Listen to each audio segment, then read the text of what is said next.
This is the new SEC. All right, post-holiday, this is the new SEC podcast. We got to see round 2 of the playoffs. We've seen a lot of bowl games. We're back. I hope everyone had an amazing Christmas, holiday, whatever holiday you celebrate. I'm Randall, Ledet Jr. We got Hunter Zeisman here. How we feeling?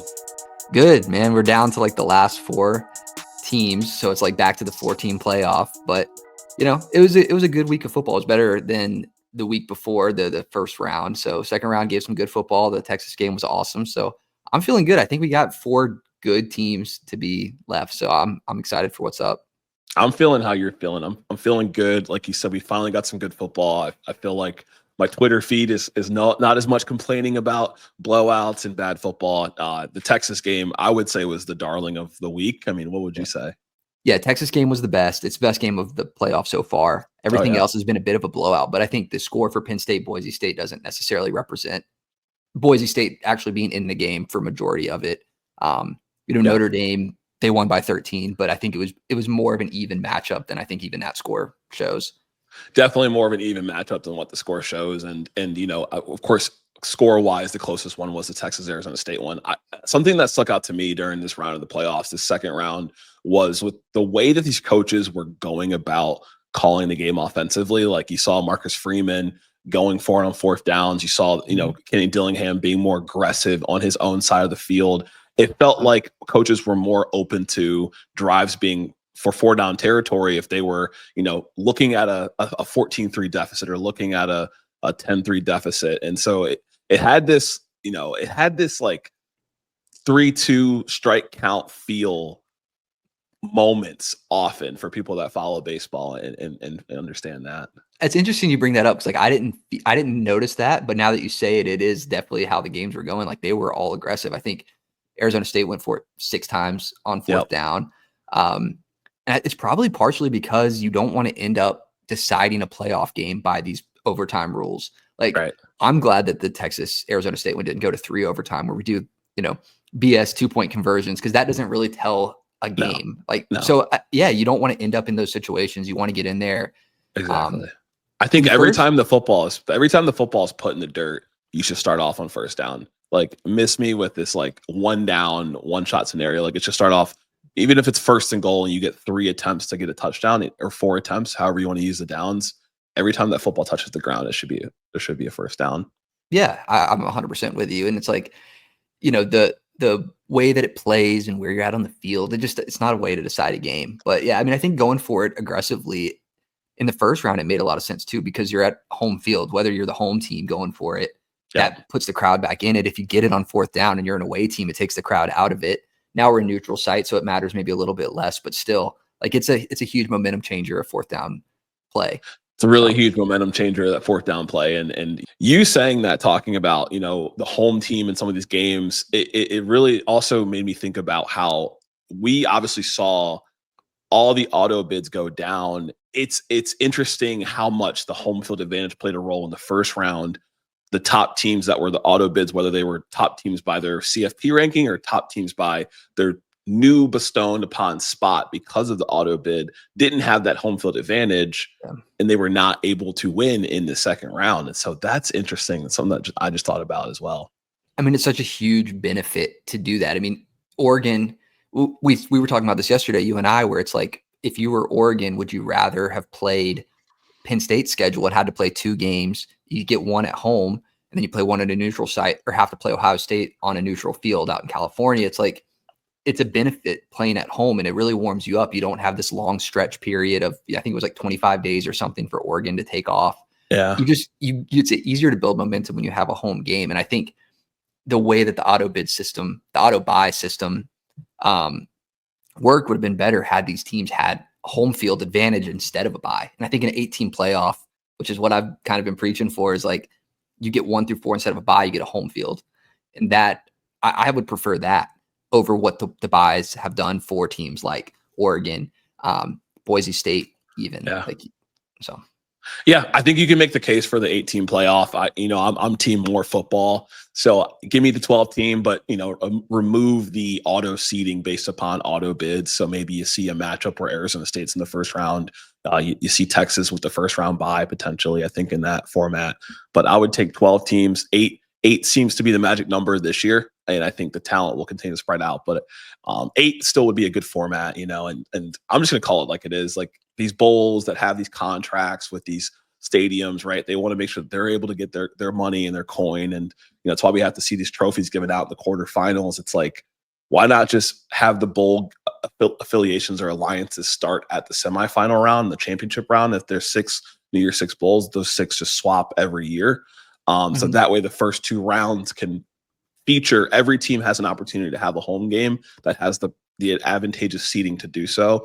And maybe that changes the way the dynamic of how the first 2 rounds go. Every team is able to get that home field advantage that deserves it. And then once you get to the semis, we can go to the Cotton Bowl of Dallas. We can go to the Capital One Bowl in Miami, and we could do the national championship, presumptive Chick-fil-A Bowl in Atlanta. And then that rotates, right? The Rose Bowl's back in the mix. And those years that they are having off years, the Rose Bowl will maybe have the 2nd or 3rd place Big Ten and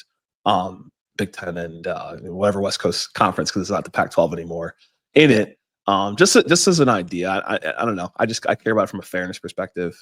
Yeah, it's for fairness for the teams that travel. All in all, like, what did you earn from being a team on bye? And I think a big piece of this that we had talked about before was like the fans. If you're an Ohio State fan at this point, right? You bought a home ticket. That's fine. You're in Columbus, whatever.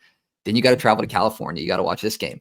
Now you're traveling to Arlington to watch the next game. And then if you win that, you got to go to Atlanta. And it's like, it's a lot to expect from fans. And then you see the ticket prices being kind of reflective of that. I think, with the Georgia game getting moved, asking fans to make that travel, tickets were like $15 and to get into that game at places. And, it would be better football on home field. I think the first round was electric because of it. And it's a huge benefit. So if you wanted more football, 16 teams, no buys, 8 teams get home field to start. Yeah. That way it's more of an earned thing because we saw Boise State, Arizona State, they were put into the top 4, but they really weren't top 4 teams. So they weren't. I agree with that. They deserved to be in the playoffs. I think you had said it at some point during the season, like if Boise State won out, they probably would have made it in this format without the auto bids, just given how all the other teams are playing out and how they looked.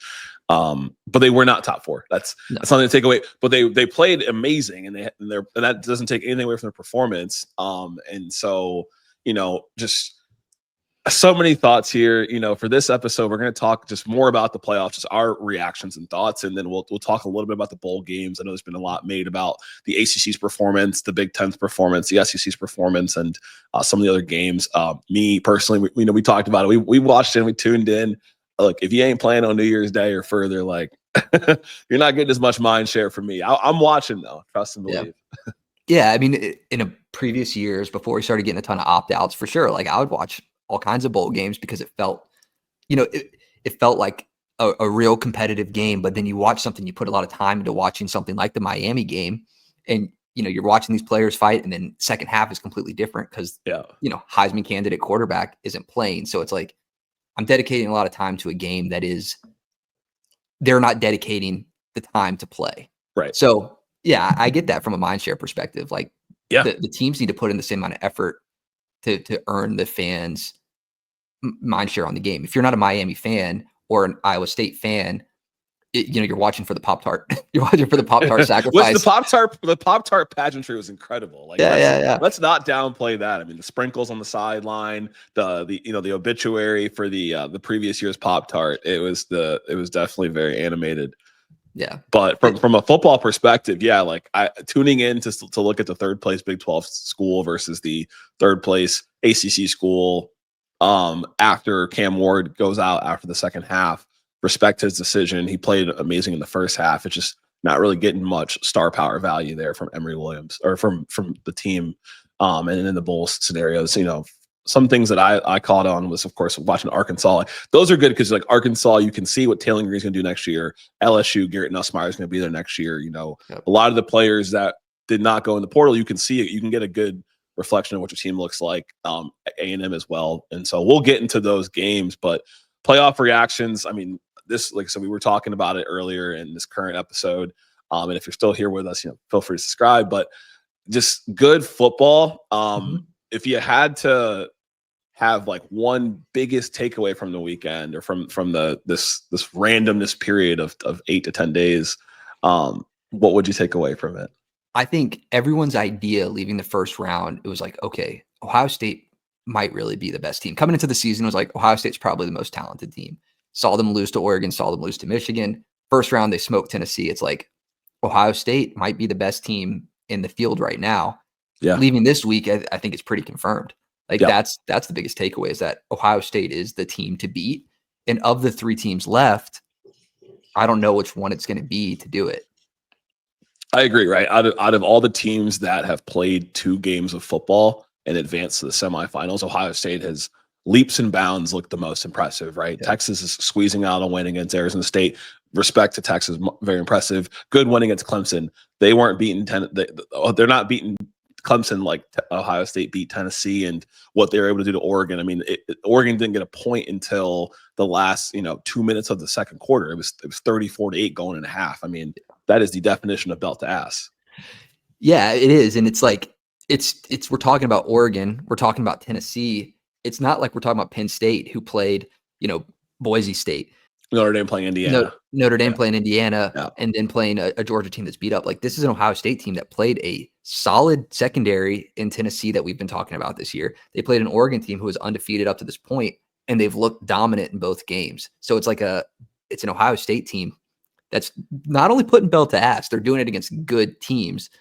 So if you're Texas, if you're Notre Dame, if you're Penn State, it's like, I don't want to play them. Like, hope you're hoping, if you're Penn State or Notre Dame, that Texas wins. So that way you don't have to play this Ohio State team. No kidding. Like, if you're Texas right now, like, you're never playing scared. I'm sure every player on the team is confident. But if you could look at the bracket and say, man, I wouldn't mind playing Penn State right now over Ohio State. I wouldn't mind playing Notre Dame right now. And we'll talk about those 2 teams that won their games. But Ohio State looks super impressive. The rushing attack we've talked about with Quinshon Judkins all season. Jeremiah Smith is incredible. I mean, there needs to be like a waiver you could sign to opt out to be able to enter the draft. Like, at this point, I don't know if he needs more collegiate football to prove he can play in the NFL. Like, if that's the point of this developmental league, like, let him go.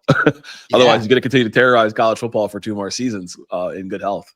Yeah, I saw people saying it's like he could be a number 1 pick. He could be a number 1 pick next year. But then in his actual draft class, like, Ryan Williams will be there as well, and that'll be a good competition between the 2 of them. But like, he is a top tier receiver that would be ready to play at the next level. Good run after catch, getting open, on the crossing route as well. So like, it's a tough player to guard. I think if any team can do it, it's Texas. Like, we've talked about Texas's pass defense. I think they still played super solid against Arizona State. They're the secondary that would be able to shut down Ohio State if it happens, Yeah. And in Texas's performance, right? Like, they only gave up 1 passing touchdown, and that was, to a running back on a trick play, right? Texas's defense is bend, don't break. I mean, there so many opportunities for Arizona State in that game to score in the red zone that Texas's defense was able to keep them in the game when that offense only was able to put up 3 points between the second and third quarter. Like, that defense, on paper, from what we've seen, has the ability to slow down in Ohio State. And throughout this season, we've only seen them, play strong defense, even in their losses to Georgia. Like, they've played really strong defense. Yeah. It wasn't Carson Beck who beat them in the first game, and it was just you're going to earn every yard. That's kind of what we saw in that game with Arizona State. You're going to earn every yard, and even once you get to the end zone, they're not going to lay down and just let you score. Right, and it's what Arizona State was able to do in that game. You mentioned bend, don't break. Arizona State kind of dominated the football. Like, I don't know the exact number, but I want to say it was something like 25 to 30 plays more that Arizona State ran in that game. Like, 10 third down conversions. Like, they were able to stay on the field, and that's kind of where you start nickel and diming a defense. But there was never anything that was, aside from some trickery, that they really pulled one over. Jahdae Barron still had a great game. I think he only gave up 2 receptions. Yeah. He's going to be, guarding Jeremiah Smith next week, I'm sure, a lot.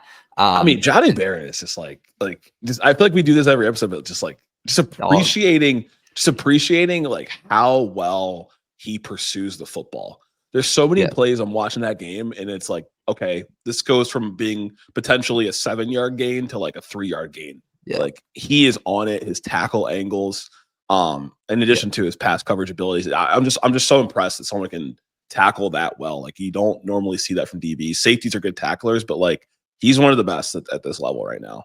Yeah, and coming from a good tackling safety, hearing from a good, about a good tackling safety, Texas is probably pretty pumped that they didn't end up losing Michael Taft for the first half of this game. Yeah. That would have been. Let's dig into it, man. Like, all right. Everybody's talking about it. We didn't go live. We'll go live soon here. Thoughts on the call? By textbook definition of a rule that I don't agree with, yeah, it's targeting. Like, it's forcible contact, helmet to helmet, leading with the head. He had his arms up, but like, we've seen it called way lighter on the season. So yeah, it's targeting. Do I think that it should be a call that's in the rule book? No, because I don't think it was malicious. It was just incidental with the way it goes. You have to be able to look at the objective intentions. Yeah. Like, if you could look at the way that the player is pursuing the ball carrier and how they are going into a tackle, that should be more influential than just does plastic touch plastic. Yeah. Right. It's football. Plastic's always going to touch plastic. And I agree with you, right? By the rule book, by the rules that are made, and we know that not all rules are good rules and not all rules should be followed directly. It was a helmet to helmet, right? Yeah. Do you make that call? I say no. I think and we talked about it. If you make that call, you got to also make that call on Arizona State launching into Isaiah Bond.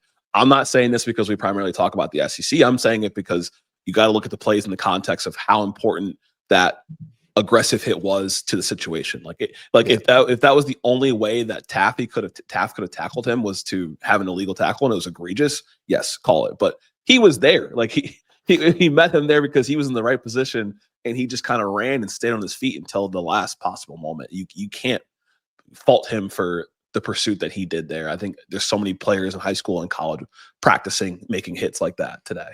Yeah, and he came in with his arms. He didn't eject. He didn't like rise up like that.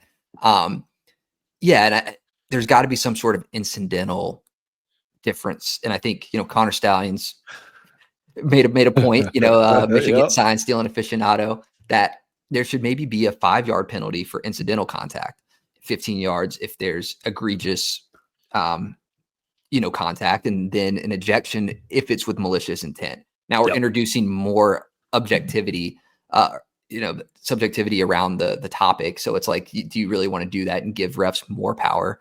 But, something like this, it's just making a play on a ball. And if you've slowed anything down, it's like pass interference, holding, you're going to find something if you slow the play down enough. Yeah. It sucks that the receiver was injured on the play, because I think that makes it look a lot worse. Definitely. But, it brings up another point that I wanted to ask you about. And it's like, should calls be called differently at points in the game? I've seen a lot of people talking about this. It's like, refs maybe don't want the game to be decided. If they call that, the game, Arizona State wins the game. Yeah. More than likely. In a call where it's wishy-washy, do you call something based on the play on the field, or do you treat it like it's a first quarter penalty? Do you treat it like it's week 2? Like, are penalties flat across the board, or do you think there's context? To me, I would say that certain penalties should be called on the context, right? Okay. And a lot of it it's from, I'm just thinking, and this is off the top of the dome, but like from a baseball perspective, right? Every ump has their own batter's box and kind of like their own way of calling the strike zone.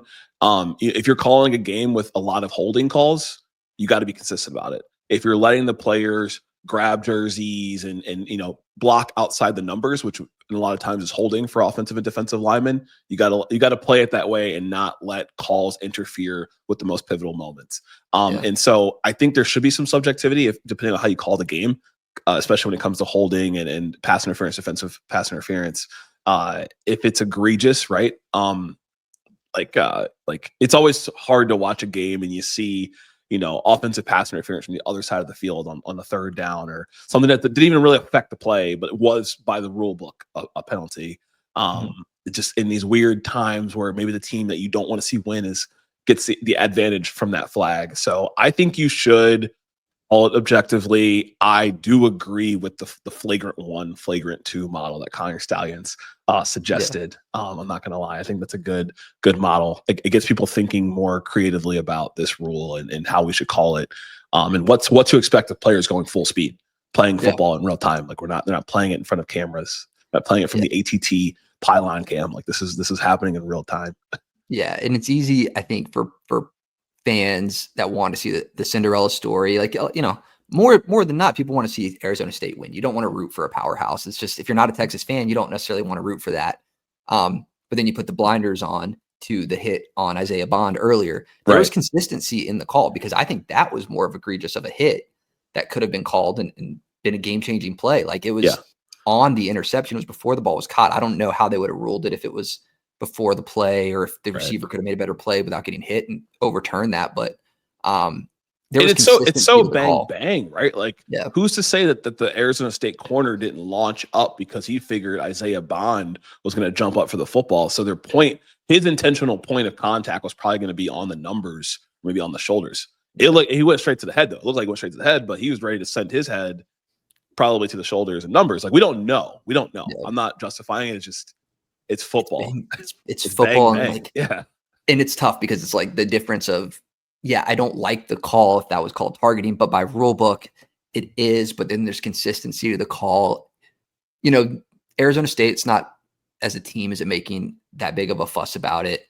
I think if you ever put yourself in a position, like, a game shouldn't come down to one play. Like, you know what I mean? There's other things that you could have done in a football game to put you in a better position. If it comes down to one play, it's like, you can't put it all on that one thing. Texas had missed field goals. Like, they could have made those and the game would have looked a lot different. It can't all just be one play. So the accumulation of the game, Texas did win. I don't think that they look super, super impressive offensively. So I would be worried a little bit as a Texas fan coming into an Ohio State game where the defense is much better than Arizona State's, much better than Clemson's.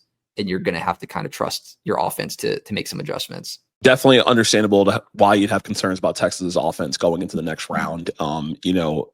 The second and third quarter was just kind of quiet for them. Arizona State did a good job of not giving up as many big plays like they did in the first half. But what really impressed me about their offense, and kudos to Texas, is the fact they scored 16 points in about 3 plays. Right. Yeah. They have the ability, if they can wear a team down, to score quickly. You saw it with Gunnar Helm. You saw it with Matthew Golden. And so explosive offense works, just needs to be a little more consistent to see success in the next round, no doubt. Yeah, and it's something we've talked about with Texas all year, where it's like, yours isn't going to be the guy to win the game. You have so many good playmakers. Put the ball in their hands and let them make the plays. Silas Bolden getting the kickoff return. You got great run after catch guys. You got guys who can make great plays. Just like, let them be the ones to do it. But similar to what happened with Georgia, Texas also couldn't really establish a good run game, where if they have to rely just on passing against Ohio State, I think they're going to struggle.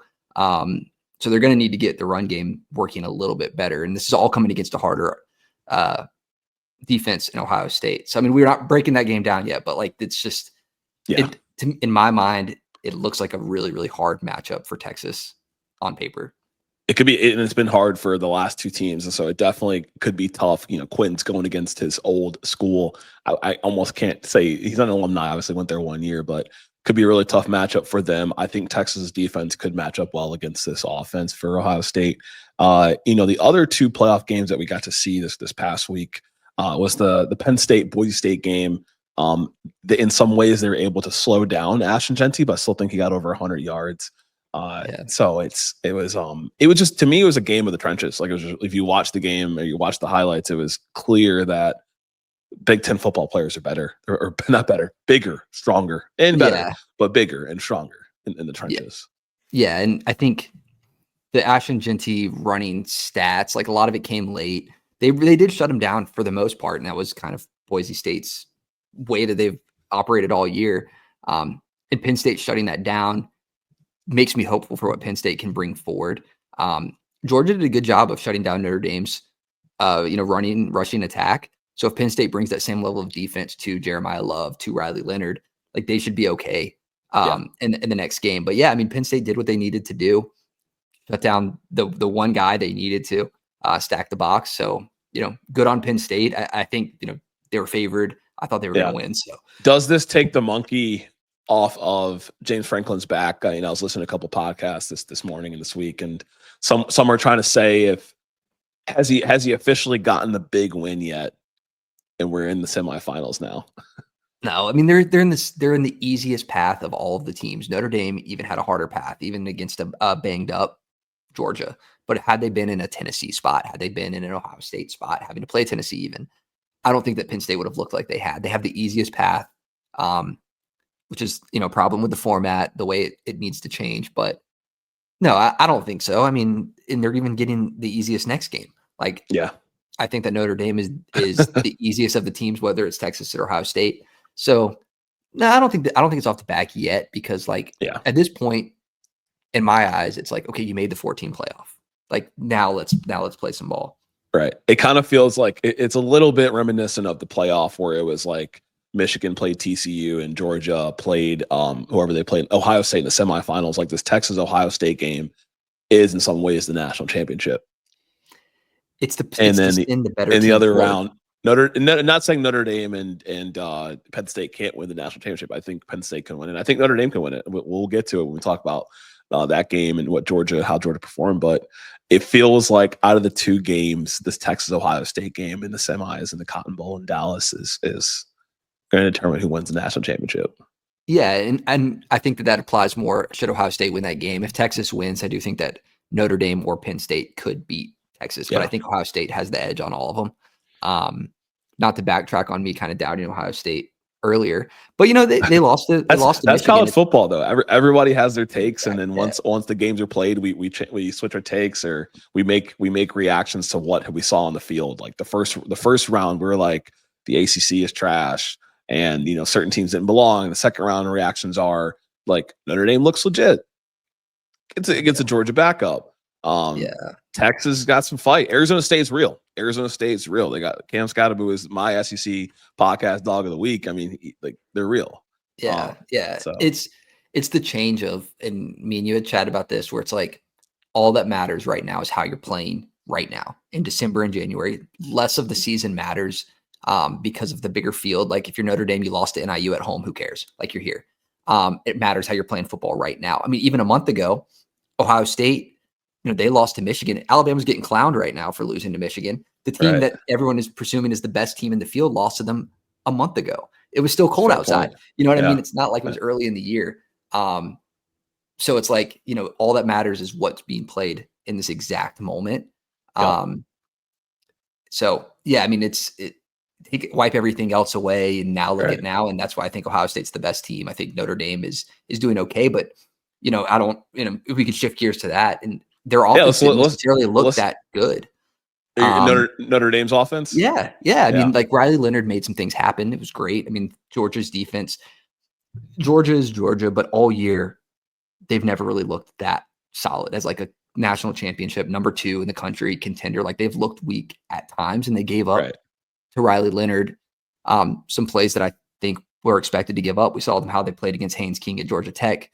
Riley Leonard doing the same kind of thing, the rushing leader in the game. But Georgia gave him, a kickoff return touchdown. They gave him a 10-yard field on the fumble.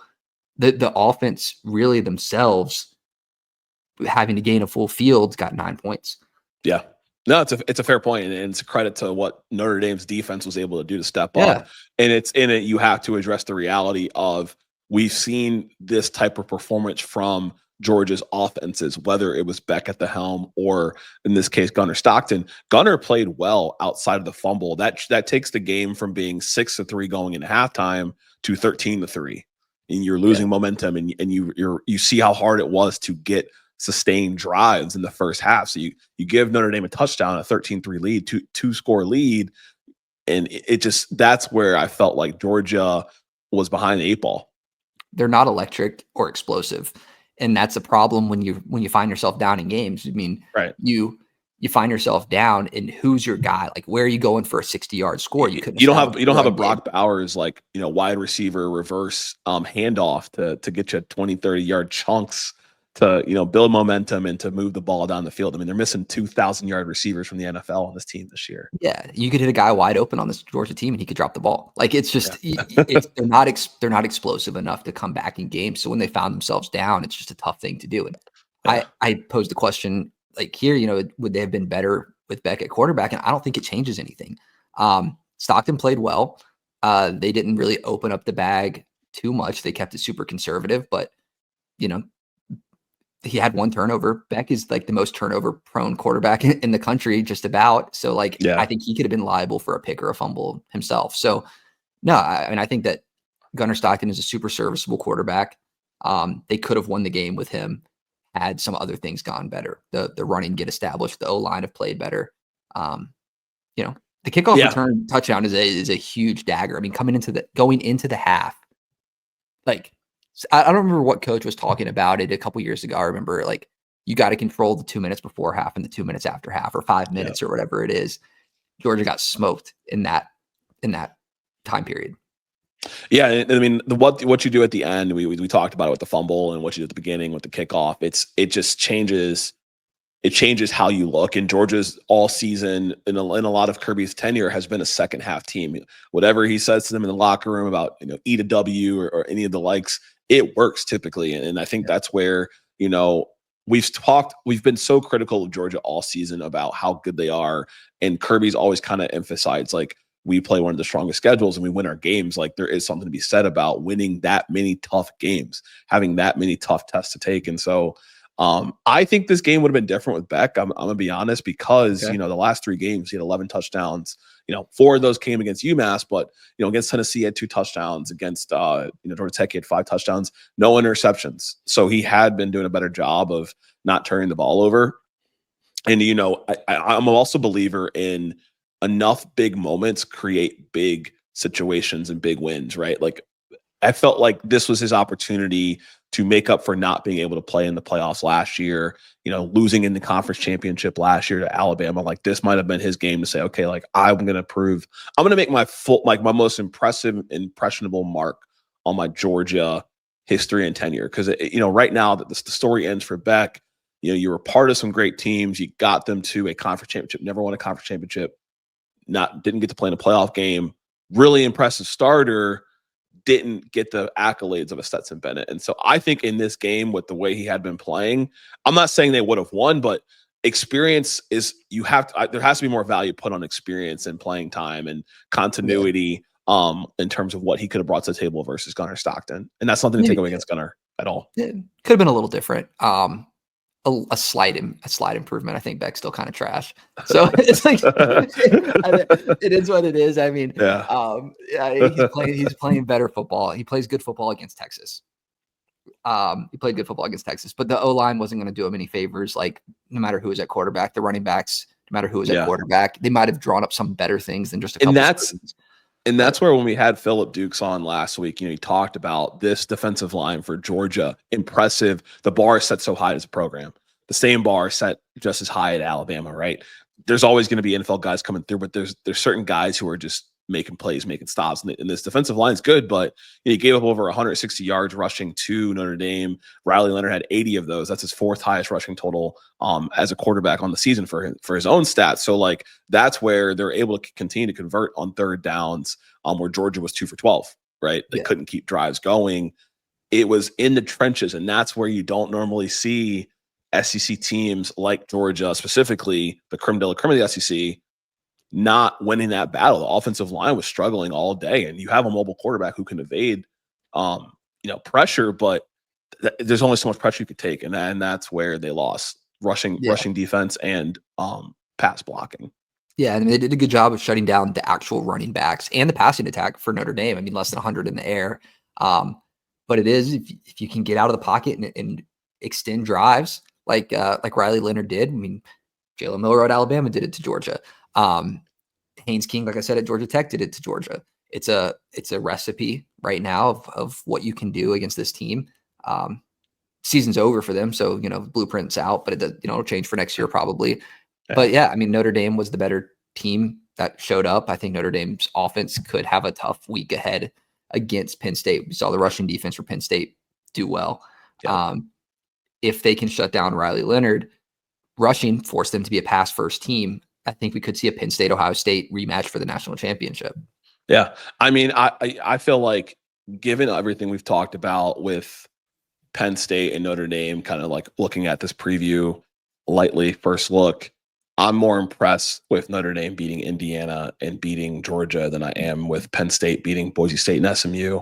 Okay. So I'm not giving you my primary pick to say it's Notre Dame, but I can't in most years where it's like Notre Dame, it's Notre Dame, oh they choke, oh they lose. They've won 13 straight games now or 14 straight games. Like I have to give them a nod and say like I believe in what this roster is, and with NIL and with them getting the right guys with the right grades, like they look more prepared to take on a Big Ten and an SEC team than they have in years past. Yeah. And we're seeing them do it. Like saw them beat a Big Ten team, we saw them beat an SEC team. Yeah. So. I don't know how many years and tens of years we have to go back to find a Notre Dame postseason win that's like impressive. And now we're getting there. So like, they've been a first round playoff get blown out team in the CFP era. We know what they did in the BCS era with Alabama playing them and stuff like that. So that's what the portal does, man. I'm like, how did Auburn miss out on getting someone like Raleigh Leonard, like Alabama hometown guy? I don't know if his allegiance aligned to Alabama or Auburn in terms of growing up in Fairburn or wherever he grew up in the state, but like, golly, how did he end up at Notre Dame? Duke degree, Notre Dame degree. Like that's a guy that could have easily played in the South. Yeah. I mean, he's a great quarterback. He's bringing something really unique to Notre Dame that's hard for teams to beat. So many teams are moving to that meta of a quarterback who can do a little bit of everything, who's a little bit of an improviser. They can give him some designed runs and he can make things happen. So it'll be a tough test for Penn State to shut it down. But I mean, we got 4 good teams, 5 through 8, 1 through 4 fell. Yeah. I think, every team that was automatically given a bid, the point differential in those games, it was a 72-point differential between the 5 auto bid teams. So bad, not a bad look for the auto bid system, bad look for the auto buy system. Because it wouldn't have been Arizona State and Boise State. Georgia and Oregon would have still been there, but it would have been Texas and Notre Dame as the last 2 to get a bye. And I think that would have been more deserving and rightful. So we'll see how they change. I think there's going to be a lot of changes for next year based on how this goes. But crickets from some pro SEC crowds, crickets from the ACC. Real quick, crickets from both those crowds, and that transitions us to our light bowl talk, right? Had the opportunity to watch some of the Texas Bowl and the Gator Bowl, I think last night. There's so many damn names for these damn bowls, like Pop-Tart Bowl. Snoop Dogg's got a bowl game. This man's chiefing on a blunt probably in the booth. But the bowl season talk is an opportunity to back up conference allegiance smack talk.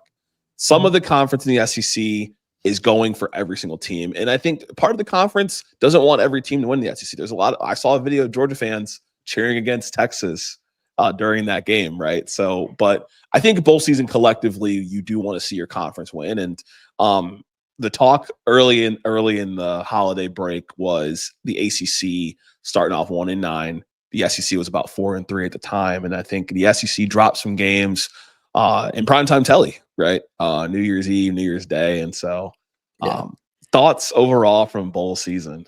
It only tells so much because we got opt-outs. I mean, the Alabama one, they had pretty much everyone playing. They looked terrible. But everything's weighted. It's got to be all taken with a grain of salt because you got guys on their last one. Like I mentioned, you got South Carolina, one of their, not their best defensive player, but Nicky Emenware, probably one of the guys I've talked about the most this year, opting out of nowhere in the second half with no expectations of the team knowing he was going to do that. So it's like all games have to be taken with a grain of salt, but it helps back up maybe some ideas that you had throughout the year. So like ACC, they're playing terrible in bowl season, but it's not like their out of conference record in the regular season was any better. I think they had the worst within Power 4 conference play record, not only in bowl season, but in the regular season. So it's just been a continued story. We saw Boston College lose to Nebraska. Boston College lost to Missouri during the season. We obviously saw and it counts playoff games too. So SMU lost their playoff game to Penn State. Clemson obviously lost their playoff game. I mean, NC State losing to Eastern Carolina University. I mean, shots to the Pirates. Greenville, great school, party school, but should not be beating ACC teams whether they have Casey Concepcion or not. So you can only put it on one player so much. I mean, the bowls are just for fun at this point. It's an opportunity to see younger guys. I keep talking about Alabama because it's the bowl game I watch the most, but in a beat up wide receiver room with a lot of transfers, you get to see guys like Rico Scott play. Every team gets an opportunity to maybe put some guys in the game that will be a little bit more indicative of what next year will look like for the team. You get some backup running backs in, some seniors who opt out. So it's a good opportunity for that. I saw someone talk about it, and I think it could be an interesting thing going forward where maybe in the bowl games, they don't mean anything. Let next year's guys play. Like, that could be interesting if you have transfers coming in. Let Jonte Cook play in Washington's bowl game. Yeah, I like that. Right. I mean, you're already letting freshmen practice, or the guys that graduate early from high school. Bless their heart. I mean, not going to senior prom is insane, but it's also like you're in college. So, but you got those guys from high school who graduate early and practice the teams. Why not let the transfer guys get some reps as well? I'm in full agreement. I mean, that's kind of what these games are at this point. And those are the games that I found myself tuning into the most, right? The Texas Bowl having Baylor, LSU. It's like the team Baylor has this year is going to be the team they have next year. LSU is going to have Garrett Nussmeier. They're going to have Whit Weeks. Hopefully he recovers from his injury. Those games carry more weight. The Bama game had some weight because it's a marquee brand. It's the ReliaQuest Bowl, formerly Outback Bowl, and it's Jalen Milroe's presumed last game. It's Michigan, so like that carried weight in addition to seeing the young guys. But a lot of these games, like once you put Emory Williams in for the second half of the Miami game, and like unless you're invested in who Miami decides to be their quarterback for next year, whether it's a portal or on the staff or the team, you don't really care. And sorry, Rocco Beck, but people aren't tuning into you. We can look at the TV ratings on Fox Sports. Like people are not tuning in to watch Iowa State. Sorry, like so. Yeah. It's so hit and miss when it comes to the Bulls. I don't care if I come off whiny or complaining about it. It's fine. I mean, I think it's fine. There's the solution for it is tough because it's with the NIL money. Do you have players start signing contracts? To play in games, but then it's like, is it worth it for Pop-Tarts, the brand, or Miami, the brand, to let's say that Cam Ward tears his ACL? I think it's better for the brand for Cam Ward to be a first top 3 pick in the NFL draft than it is for him to play in the second half of the Pop-Tart Bowl. It's even better for the team for him to do that. I agree. So it's like, what's the solution? And some people, it's we go to a 2014 playoff. No, it's not. It shouldn't go any bigger than 16 games. Like after 16, like that's enough, because at that point it does dilute the regular season. Like I'm not an expert on high school football playoffs. I'm sure there's some that are bigger than 16, but it's just like no, like just no. Don't. Yeah, but then you get more games. You get more bowl games. It'll be better for brands. More schools, more reps. I don't agree that it should be that way, but that's the only way to put anything meaningful towards a bowl game. The brands are just going to have to move to this new. There's going to be a transformation in the branding space of college sports, and they just have to accept that. Like, if what you want is eyeballs, with the way the playoffs are moving, you're not going to get as many eyeballs. So you got to get more creative, or you got to decide like where to put your brand. Like whether it's sponsoring a quarter or putting more brand logos in the field, like more commercials. Like the idea to me, it's like if you're following eyeballs, like with more playoff games, these games mean less.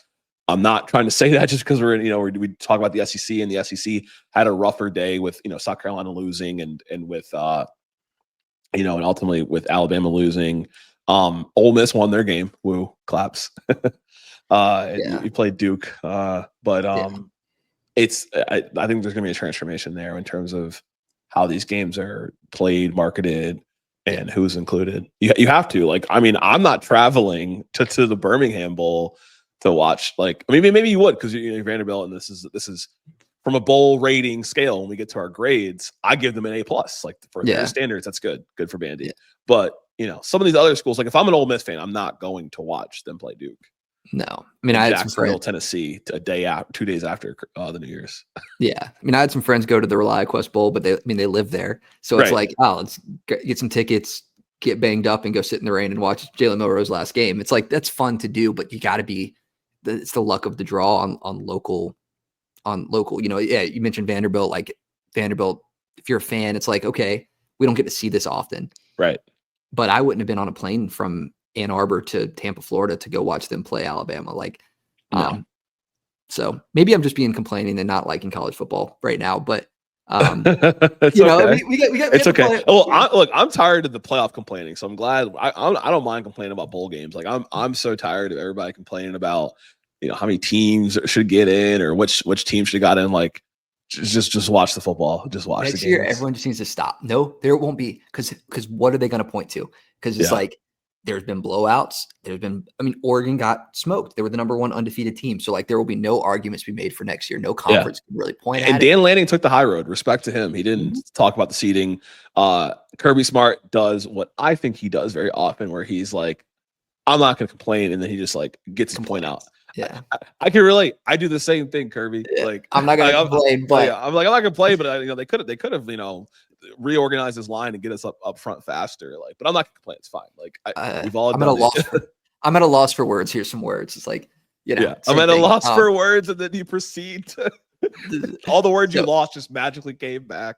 Yeah, so there's a lot of complaining, but next year there's like nothing to point at from this year from the complaining side and saying and using it as an argument. I think the only one that stands is the ACC is ass. That's the only thing. That's the only thing that we can stand on because everyone said it before the playoffs and it happened in the playoffs. We should have the ASS graphic pop up on our episode here. It's true. Like how do you not like it's their ass? What 1-10 now in bowl games? Games that they were favored in. Like Boston College should be able to beat a pretty downtrending Nebraska with a true freshman quarterback. UConn beat North Carolina. I was watching that one. Shout out to the Huskies. And it's just games that the ACC, they should have won. I think Louisville lost their game too, right? I think the Louisville was. Or they haven't played yet. No, Louisville won. They beat Washington. Okay, Louisville beat Washington. Louisville's going to hold it down. I didn't think Washington. I have respect for Louisville. If they want to join the Big 12, they can come join. I got respect for Louisville. Yeah. I mean, it's just like Louisville good for them. They played great all year, but like Syracuse, for example, they beat Washington State. Those are the only two teams to win. Washington State, I'm surprised even played. I thought they lost too many players that they were going to have to opt out of the bowl. That's what it was looking like. Yeah, that was what it was looking like. Good for Syracuse to win that one, I guess. But you can only play the guy in front of you. But Big Ten's hold it down. They can take the trophy this year of they're the best conference. Like if that's what fans want, they're finally excited that the SEC is quote unquote down. Like the Big Ten can have this year. Like if there was not an argument to be made, then we wouldn't be having this discussion. The Big Ten or the SEC has obviously been the most dominant conference. People talk about it's not about the past years, but like I don't think you're running around puffing your chest that hard if you're the Big Ten. If you felt like you were at the table with the same amount of accolades as the SEC. Yeah, it's having been there before. It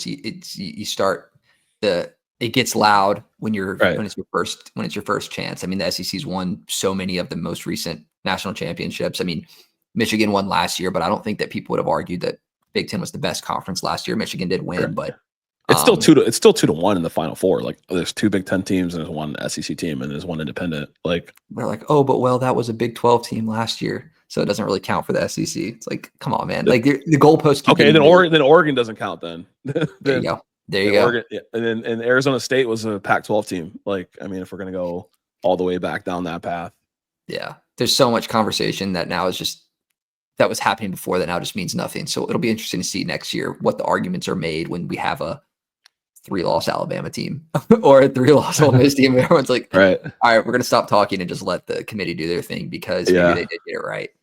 Yeah, they're just upset that 3-loss teams like Illinois or how many loss they have, or the 3-loss Big Ten teams aren't getting considered. Like you have to be damn near perfect in the Big Ten to make the playoffs. You have to have 1 loss or less, or your loss comes in the conference championship with in the case of Penn State, or versus the SEC. Like because the perceived strength of the conference and how they do outside the conference, they're in the discussion for those teams. And look, like fall on the sword. Like the conference that we talk about did not perform that well in bowl season, but they still have 1 participant left in the playoff.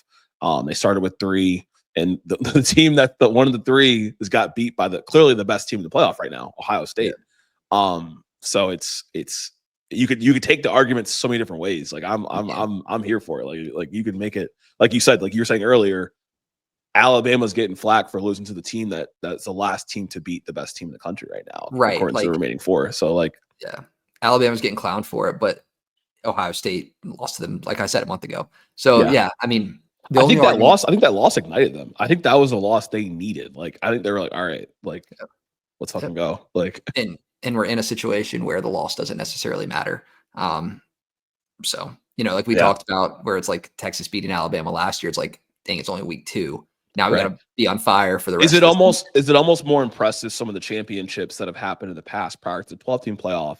Because yeah, the SEC won more of them, but like in most years, there was only one team per conference getting in, and the margin for error was thinner. So like the fact that Alabama and Georgia and LSU were able to rack up that many amount of championships with the assignment being you can't lose more than one game, that speaks volumes.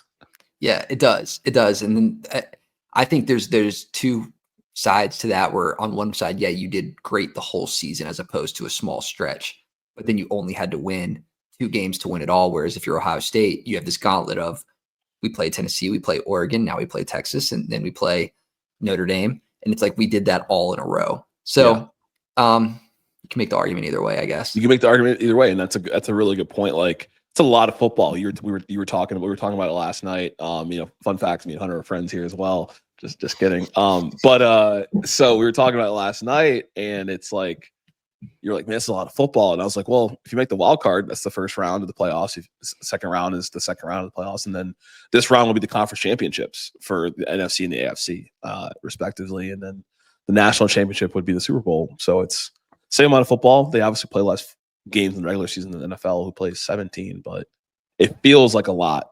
I don't know. I was telling my friends, like, I don't know if I could have handled a third game on New Year's Day. Like, it's like I might have been footballing out. I'm glad. I'm obviously tragic situation, no doubt, but and prayers to the people in New Orleans. Hopefully everything's cleared up. But I was kind of okay with the game being the next day.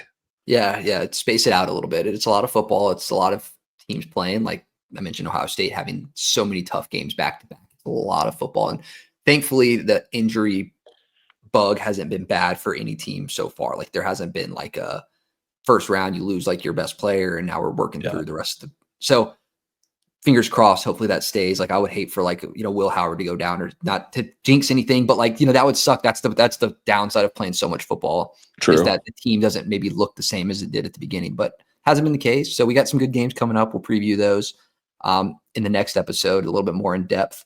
But yeah, it's still 3 games left.